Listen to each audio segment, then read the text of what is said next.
आज हामीहरूसँगै शक्तिशाली इस्रायल र कमजोर इस्रायल भन्ने शीर्षकमा परमेश्वरको वचन अध्ययन गरौँ। इस्रायलको इतिहासभित्र इस्रायलीहरू कुन बेला शक्तिशाली भएका थिए अनि कुन बेला कमजोर भएर अन्य देशहरूको आक्रमणमा परेका थिए भन्ने बारे थाहा पाऊँ।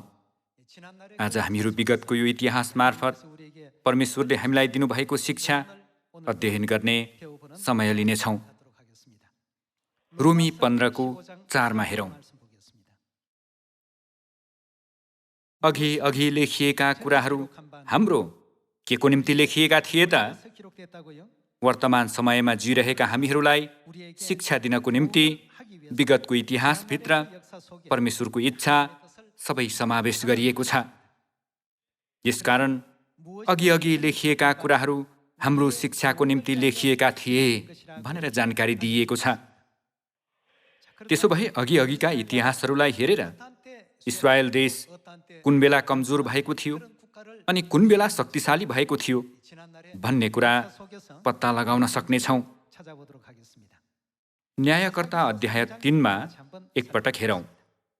3:7 शिक्षा सँगै हेरौँ। जुन कुरा परमप्रभुको दृष्टिमा खराब थियो इस्रायलीहरूले त्यही गरे।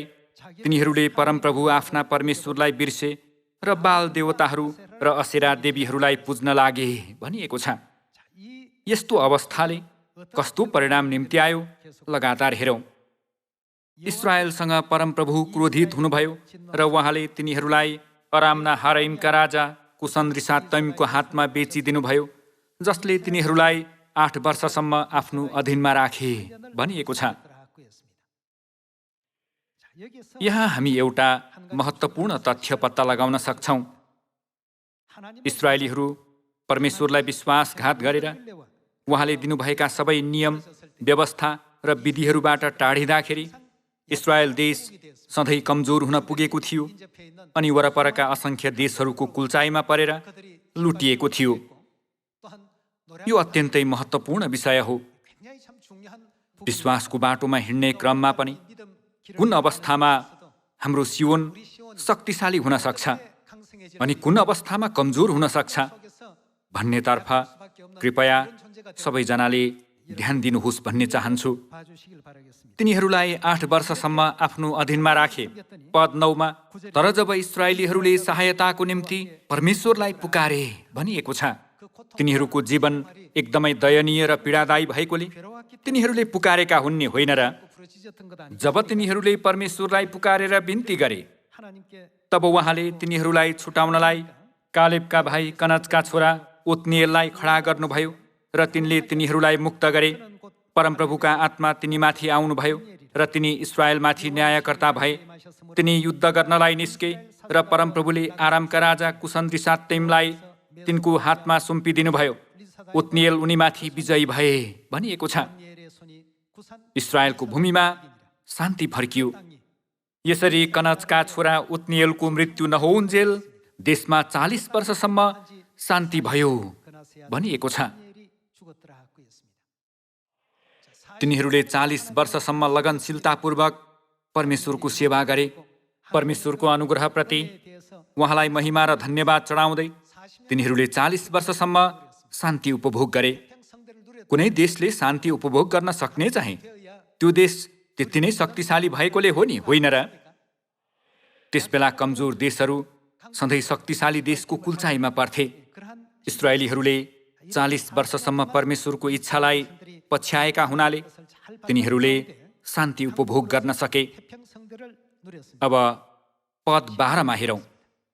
फेरि इस्रायलीहरूले परमप्रभुको दृष्टिमा के गरे त? जुन कुरा खराब थियो त्यही गरे। खराब काम गर्नु नै सधैँ समस्याको विषय हो।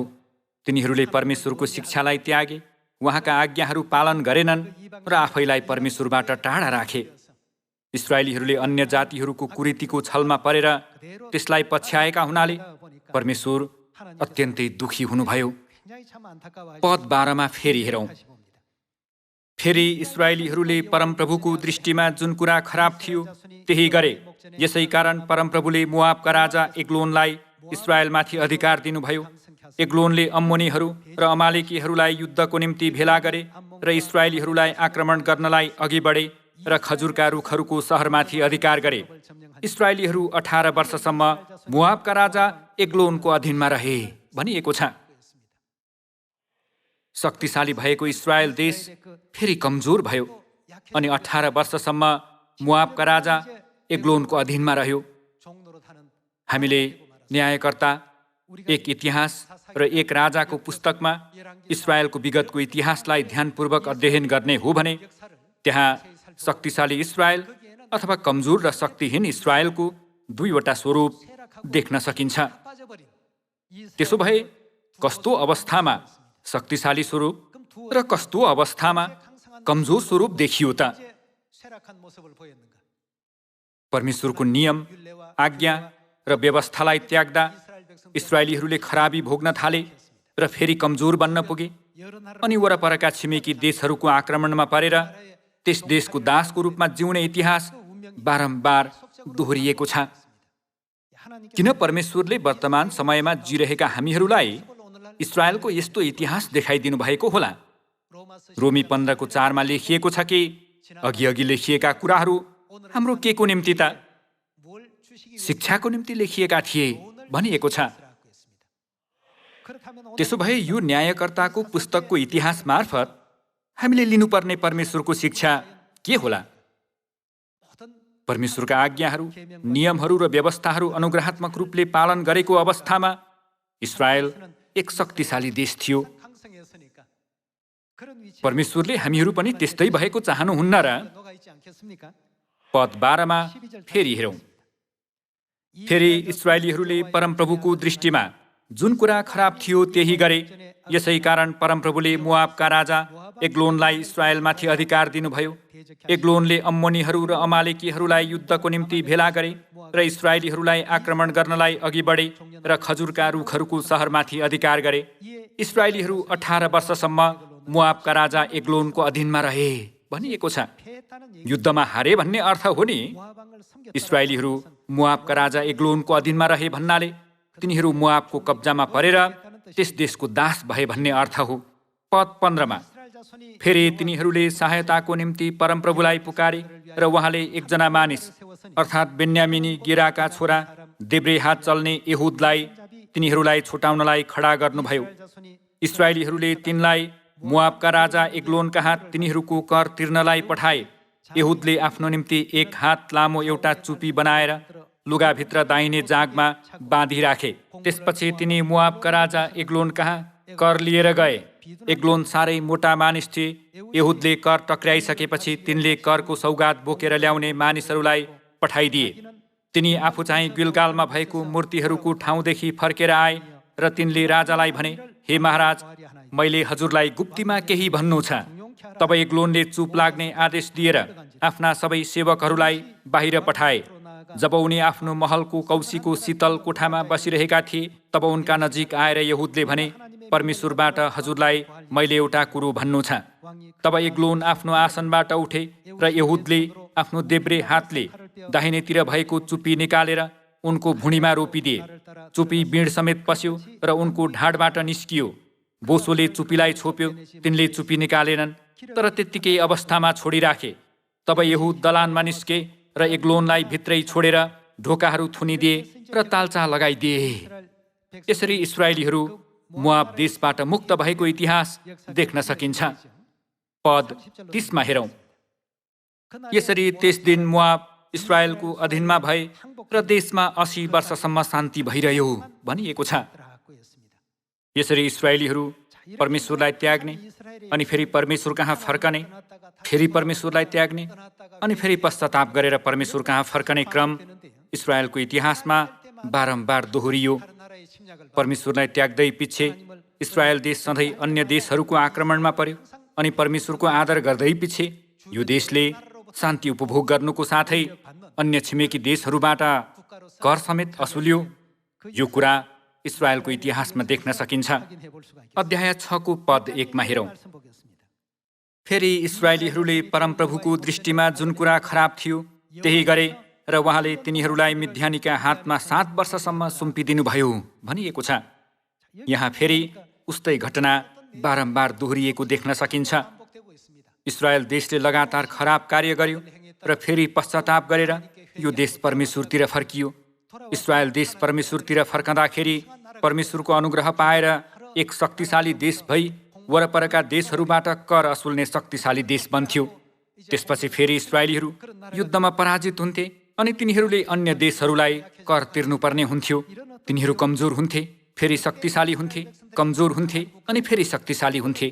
इस्रायल कुन बेला शक्तिशाली भयो र कुन बेला कमजोर भयो भन्ने कुरा बाइबलमा सजिलैसित पत्ता लगाउन सकिन्छ।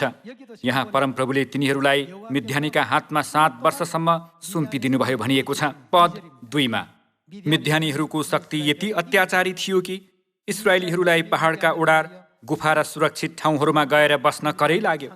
जब जब इस्राएलीहरूले बिउ छर्दथे, मिद्यानीहरू तथा अमालेकीहरू र पूर्वका अरू जातिहरू आएर इस्राएलमाथि आक्रमण गर्दथे।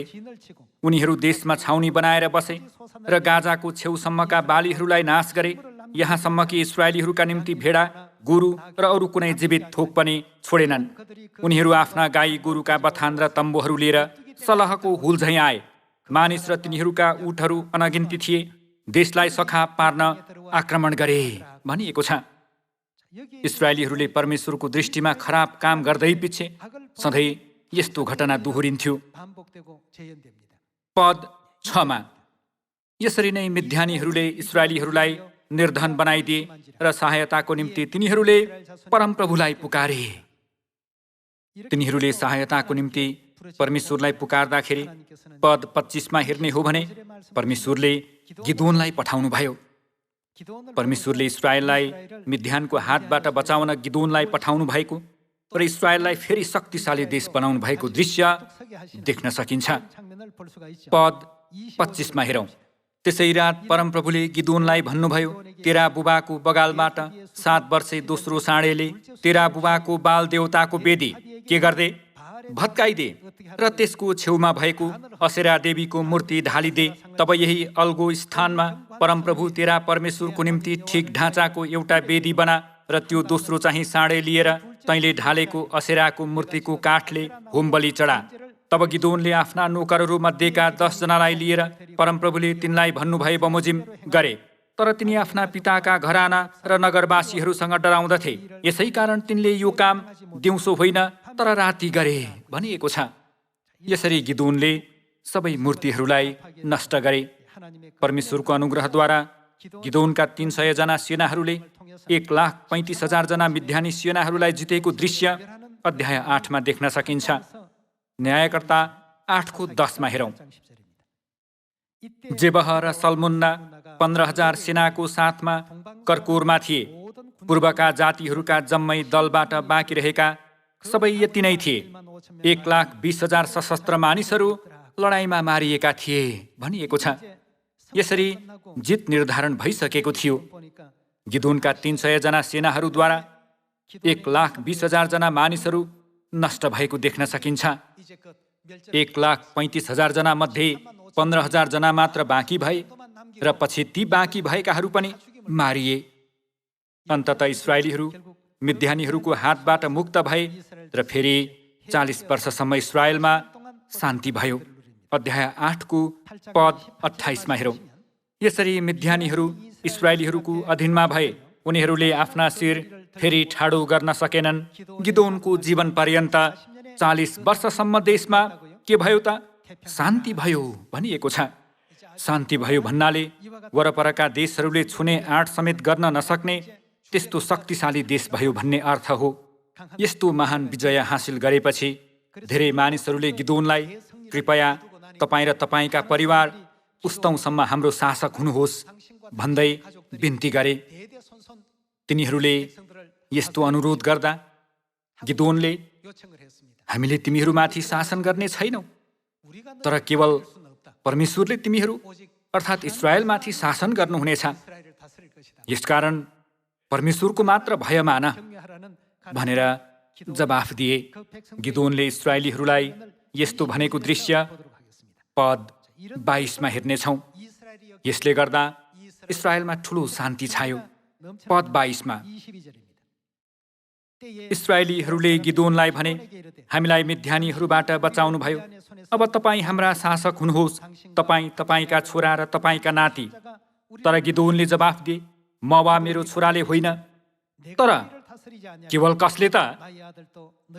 केवल परमप्रभुले नै तिमीहरूमाथि शासन गर्नुहुनेछ भनिएको छ। इस्राएलले त्यसो गर्दा के भयो त? 40 वर्षसम्म शान्ति भयो भन्नाले इस्राएल फेरि शक्तिशाली देश भयो भन्ने अर्थ होइन र? न्यायकर्तामा अभिलेख भएको इस्राएलको इतिहासद्वारा इस्राएल कुन बेला शक्तिशाली भयो र कुन बेला कमजोर भयो भन्ने कुरा जान्न सकिन्छ। इस्राएलले परमेश्वरका आज्ञाहरू, शिक्षाहरू र निर्देशनहरूलाई पछ्याउँदा इस्राएल अरू देशहरूले विरोध गर्न, आँट गर्न नसक्ने शक्तिशाली देश बन्न सक्थ्यो। तर त्यसो नगरी परमेश्वरका व्यवस्था र आज्ञाहरूमा निषेध गरिएका कुराहरू गर्दा चाहिँ त्यसको शक्तिमा तुरुन्तै गिरावट आएको देखिन्थ्यो। अब न्यायकर्ताको समयबाट थोरै पर गएर यहोशूको समयको इतिहासलाई यहोशू अध्याय 7 मा एकपटक हेरौँ। जुनसुकै समय वा युगमा होस्, इस्राएलीहरूले परमेश्वरको विरुद्धमा पाप गरेर दुष्ट कार्य गर्दाखेरि इस्राएल देश सधैँ कमजोर हुने गर्थ्यो। यहोशू अध्याय 7 मा निश्चित गरौँ। यहोशू 7 को 1 मा, तर नाशको निम्ति अर्पण गरिएका कुरामा इस्राएलीहरूले अपराध गरे, किनकि आकानले, जो यहुदा कुलको जेरहको छोरो जब्दी, त्यसको छोरो कर्मीको छोरो थियो, नाशको निम्ति अर्पण गरिएका मालबाट केही कुरा लियो। त्यसकारण परमप्रभुको क्रोध इस्राएलीहरूमाथि दन्कियो। आकानले पाप गर्नुभन्दा अघि इस्राएलको अवस्था कस्तो थियो त? यरीहो जस्तो शक्तिशाली सहरलाई समेत कब्जा गर्न पर्याप्त हुने शक्तिशाली सेना थियो। तर आकानले पाप गरेपछि इस्राएलको सेना कसरी परिवर्तन भए त? पद 2 मा विस्तृत रूपमा हेरौँ। तब यहोशूले यरीहोबाट बेथेलको पूर्वपट्टि बेत आवनको नजिक ऐ सहरमा मानिसहरूलाई यसो भनेर पठाए, तिमीहरू गएर त्यस देशको चेवा गर। ती मानिसहरू गएर ऐको भेद लिए। यो ऐ सहर हो। ऐ सहरको भेद लिएपछि अनि तिनीहरूले यहोशू कहाँ फर्केर आई भने सबैजना नगए पनि हुन्छ। करिब 2-3 हजार मानिसहरू गएर ऐलाई आक्रमण गरून्। सबैजनालाई त्यहाँ जाने दुःख नदिनुहोस्, किनकि त्यहाँकाहरू थोरै मात्र छन्। यसैले तिनीहरूमध्ये करिब 3000 मानिसहरू गए, तर तिनीहरूलाई ऐका मानिसहरूले परास्त गरे। करिब 36 जना जतिलाई ऐका मानिसहरूले मारे र उनीहरूले सहरको मूल ढोकादेखि सबारिमसम्म खेदेर ओह्रालोमा तिनीहरूलाई मारे। अनि इस्राएलीहरूको हृदय डरले गलेर पानी जस्तै भयो। तब यहोशू र इस्राएलका धर्मगुरुहरूले आफ्ना लुगा च्यातेर शिरमा धुलो हाली परमप्रभुका सन्दुकको अगाडि भुइँमा घुप्टो परेर साँझसम्मै बसिरहे। अनि यहोशूले भने, हाय परमप्रभु परमेश्वर, तपाईले यस जातिलाई यर्दन तारेर एमोरीहरूका पन्जामा हाली हामीलाई नाश गर्न किन ल्याउनु भयो? बरु हामी सन्तोष गरेर यर्दन पारी नै रहने थियौँ। हे परमप्रभु, इस्राएलीहरूले आफ्ना शत्रुको सामु पीठ फर्काएपछि अब म के भनौँ? किनकि कनानीहरू र देशका सबै बासिन्दाहरूले यो सुनेर हामीलाई घेर्नेछन् र पृथ्वीबाट हाम्रो नाउँ मेटिदिनेछन्। त्यसपछि तपाईँको महान नाउँको खातिरमा तपाईँ के गर्नुहुन्छ? परमप्रभुले यहोशूलाई भन्नुभयो, उठ, त किन यसरी घोप्टो पर्छस्? इस्राएलले पाप गरेको छ। जुन करार मैले तिनीहरूसँग बाँधेको थिएँ सो तिनीहरूले भङ्ग गरेका छन्। नाशको निम्ति अर्पण गरिएका मालबाट तिनीहरूले लिएका छन्। तिनीहरूले चोरी गरेका छन् र झुटो काम गरेर तिनीहरूले ती तिनका आफ्नै मालतालसँग राखेका छन् भनिएको छ। शक्तिशाली इस्राएली सेना कमजोर भएको देखेर यहोशू स्तब्ध भए। शक्तिशाली यरीहो सहरमाथि विजय हासिल गर्न सक्ने गरी परमेश्वरले इस्राएली सेनाहरूलाई शक्तिशाली बनाउनु भएको थियो। तर अब तिनीहरू डरले थरथर काँप्दै यति असहाय भए कि तिनीहरूले सानो सहर ऐलाई समेत कब्जा गर्न सकेनन्। कारण के थियो त? तिनीहरूले परमेश्वर विरुद्ध दुष्ट काम गरेका थिए। त्यो दुष्टता लुकाइएको होस् अथवा प्रकट गरिएको होस्, त्यस्ता कुराहरू हुँदाखेरि इस्रायल देश सधैँ कमजोर हुन्थ्यो। तर ठिक विपरीत, शत्रुहरू डरलाग्दो र तिनीहरू चाहिँ फट्याङ्ग्रा जस्ता देखिए तापनि तिनीहरूले परमेश्वरको व्यवस्था, नियम र आज्ञाहरू सबै पालन गर्दाखेरि चाहिँ के भयो त? परमेश्वरले तिनीहरूलाई सबै शत्रुहरू नाश गर्न सक्ने शक्तिशाली सेना बनाउनु भएन र? यसकारण शक्तिशाली भएको इस्रायल र कमजोर भएको इस्रायलको इतिहास मार्फत वर्तमानका हामीले कसो गरेमा यो सुसमाचार सामरिया र पृथ्वीको अन्तिम छेउसम्म प्रचार गर्न सकिनेछ भन्ने बारे सिक्न सकिन्छ। दाजुभाइ तथा दिदीबहिनीहरू, अझ थप वर्णन नगरे पनि बुझ्न सकिन्छ नि, होइन र? हामीहरू सुसमाचार कार्यको हरेक पक्षमा सधैँ परमेश्वरसँग रहनुपर्छ। सुसमाचारको कार्य पूरा गर्नको निम्ति हामीले परमेश्वरले दिनुभएका सबै नियमहरू, आज्ञाहरू र व्यवस्थाहरू इमान्दारितापूर्वक पालन गर्नु पर्दैन र? हामी प्रेरित अध्याय 5 को शिक्षाद्वारा उस्तै पाठ सिक्ने समय लिनेछौँ। प्रेरित 5 को 38 हेर्ने हो भने, अहिलेको यस मामिलामा म तपाईहरूलाई भन्दछु कि यी मानिसहरूबाट अलग्ग बस्नुहोस् र यिनीहरूलाई छोडिदिनुहोस्, किनकि यिनीहरूको यो योजना अथवा यो काम मानिसहरूबाट रहेछ भने के हुनेछ त? कमजोर भएकोले त्यो आफै मेटिनेछ। तर यदि यो परमेश्वरबाट हो भने त तपाईहरूले यसलाई के गर्न त? जति धेरै मानिसहरू आए तापनि, जस्तोसुकै शक्ति लिएका मानिसहरू आए तापनि कदापि रोक्न सक्दैनन् भनिएको छ। तपाईहरूले यसलाई रोक्न सक्नुहुन्न, नत्र त तपाईहरू परमेश्वरको विरुद्धमा उठेका ठहरिनुहुनेछ भनिएको छ। हामीले गर्ने प्रचारको तरिकादेखि लिएर हामीले पालन गर्ने सत्यताका नियमहरू सबै परमेश्वरबाट आउनुपर्छ। सुसमाचार कार्यको कुनै पक्ष परमेश्वरबाट नभएर हाम्रो व्यक्तिगत विचार, दर्शनशास्त्र सम्बन्धी पुस्तकहरू अथवा संसारका विभिन्न शिक्षा र उदाहरणबाट उत्पन्न हुन्छ भने त्यो निश्चय नै मेटिनेछ। जीवन, मृत्यु, आशिष, श्राप, शक्ति सबै परमेश्वरबाट उत्पन्न हुन्छन् नि, होइन र? हामीले परमेश्वरको वचन अनुसार कार्य गर्दै परमेश्वरका शिक्षाहरू प्रचार गर्यौं र परमेश्वरको इच्छा अनुसार विश्वासको जीवन जियौं भने वरपरका शत्रुहरू हामी परमेश्वरका सन्तानहरूको नजिक कदापि आउन सक्ने छैनन्। इतिहासमा इस्रायल देश कुन बेला शक्तिशाली भएको थियो भन्ने कुरालाई एकपटक ध्यान दिनुहोस्, अनि कुन बेला कमजोर भएको थियो भन्ने कुरालाई ध्यान दिनुहोस्। उक्त कुरा चाहिँ संख्या धेरै वा थोरै भएको कुरामा निर्भर थिएन। तिनीहरू शक्तिशाली हुँदा परमेश्वरले 300 जनाद्वारा मात्र पनि 1,35,000 जनालाई पराजित गर्न सक्ने शक्ति दिनु भएन र? तर तिनीहरू कमजोर हुँदा चाहिँ विशाल सेना भए पनि उल्टै सानो सहरलाई कब्जा गर्न नसकेर त्यहाँका सेनाहरूबाट लखेटिएको इस्रायलको स्वरूप परमेश्वरले देखाइदिनु भयो। परमेश्वरले विगतका यस्ता इतिहासहरू सबै वर्तमान समयका हाम्रो लागि शिक्षाको रूपमा लेखिदिनु भयो। व्यवस्थाका पण्डित गमलियललाई पनि यो कुरा थाहा भएकोले तिनीहरूका योजना अथवा काम मानिसबाट आएको हो कि परमेश्वरबाट आएको हो ध्यान दिनुहोस् भने। सब्बात दिनलाई जाँच्ने हो भने के यो मानिसबाट आएको हो त? निस्तार चाडलाई जाँच्ने हो भने के यो मानिसबाट आएको हो त? सुरुको मण्डलीका सन्तहरूले सिधै ख्रीष्टको शिक्षा पाएर त्यसै अनुसार कार्य गरेका थिए। यस्तो अवस्थामा उनीहरूको शक्तिलाई कसले रोक्न सक्छ र? शारीरिक रूपमा केही मानिसहरूले उनीहरूलाई बाधा पुर्याएको भए पनि उनीहरूको मानसिकतालाई भने कदापि तोड्न सकेनन्, रोक्न सकेनन्। त्यसैले त येशू ख्रीष्टको सुसमाचार एकै क्षणमा इस्रायलका सबै क्षेत्रहरूमा प्रचार हुन सुरु भएर एक एक गर्दै छिमेकी देशहरू लगायत अझ टाढाको इटाली, ग्रिस र युरोपसम्मै फैलिएको कुरा सुरुको मण्डलीको इतिहासमा हामीहरू देख्न सक्छौँ। यदि ती योजना र काम मानिसहरूबाट हो भने चिन्ता नगर, त्यो केही समयपछि मेटिनेछ। तर यदि यो परमेश्वरबाट हो भने त यो कदापि मेटिन सक्दैन भनेर परमेश्वरले स्पष्टसित हामीलाई बोध गराउनु भएको छ। 2 राजा 17 अझ एउटा वचन हेरौँ।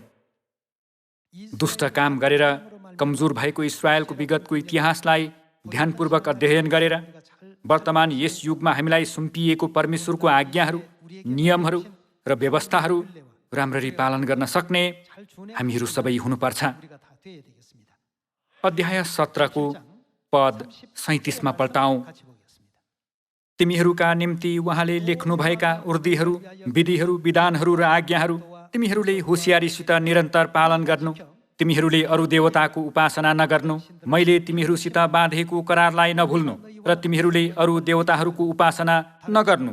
बरु परमप्रभु तिमीहरूका परमेश्वरको मात्र उपासना गर्नु। उहाँले नै तिमीहरूलाई तिमीहरूका सबै शत्रुहरूका हातबाट छुटकारा दिनुहुनेछ भन्ने वचन दिनुभएको छ। इस्रायलसँग शक्ति भएकोले त्यो शक्तिशाली भएको होइन, तर परमेश्वर उहाँका आज्ञाहरू, नियमहरू र व्यवस्थाहरू पालन गर्ने उहाँका प्रजाहरूका साथमा सधैँ रहनु भएकोले र उनीहरूलाई ठुलो शक्ति र बुद्धि प्रदान गर्नु भएर विजयको मार्गमा डोर्याउनु भएकोले हो नि। त्यो चाहिँ आखिर परमेश्वर तिनीहरूको साथमा हुनुहुन्छ कि हुनुहुन्न भन्ने कुरामा निर्भर थियो। परमेश्वर साथमा हुनुहुँदा इस्रायल शक्तिशाली भयो। तिनीहरूले दुष्ट कार्य गरेकाले परमेश्वर तिनीहरूबाट टाढिनु हुँदा इस्रायल कमजोर भयो। नयाँ करारका सबै सत्यताहरू र परमेश्वरले आज्ञा गर्नुभएका सबै शिक्षाहरू, परमेश्वरका सम्पूर्ण वचनहरू अनुग्रहात्मक र सुन्दर रूपले पालन गर्दै सामरिया र पृथ्वीको अन्तिम छेउसम्मै यो सुसमाचार प्रचार गर्ने कार्यमा हामीहरू परमेश्वरको अदृश्य शक्तिद्वारा शक्तिशाली हुनुपर्दछ। मानौ कुनै मानिस उसको जीवन लिने शैतान र उसलाई मुक्तिमा डोर्याउने हामी बीचको दोबाटोमा छ। त्यसो भए उसलाई मुक्तिमा डोर्याउनको निम्ति हामीहरू शक्तिशाली हुनु पर्दैन र? हामी आफैले शैतानसँग आम्ने सामने लडाईँ गरेर जित्न सक्दैनौँ। हामीलाई कसले विजयी हुने गराउनुहुन्छ त? परमेश्वरको शक्ति धारण नगरेसम्म यो असम्भव कार्य हो। परमेश्वरलाई प्रसन्न तुल्याएर हाम्रो साथमा रहने गराउनको निम्ति हामीले बाइबलमा लेखाउनु भएका परमेश्वरका सबै उर्दीहरू, विधिहरू र आज्ञाहरू होसियारीसित निरन्तर पालन गर्नु भन्ने वचन पालन गर्नुपर्दछ। त्यसो गर्दा परमेश्वरले हामीलाई ठुलो शक्ति प्रदान गर्नु भएर विजयतर्फ डोर्याउनु हुनेछ। आज यहाँहरू र मैले विगतका विश्वासका पुर्खाहरूको उदाहरणद्वारा इस्रायल देश कस्तो अवस्थामा शक्तिशाली भएको थियो र कस्तो अवस्थामा कमजोर भएको थियो भन्ने कुरा बुझेका छौँ। परमेश्वरले दिनुभएको शिक्षा अनुसार जिउने सियोनका सबै सन्तानहरू भइदिन हुन अनुरोध गर्दै आजको प्रवचन समाप्त गर्दछु। धन्यवाद।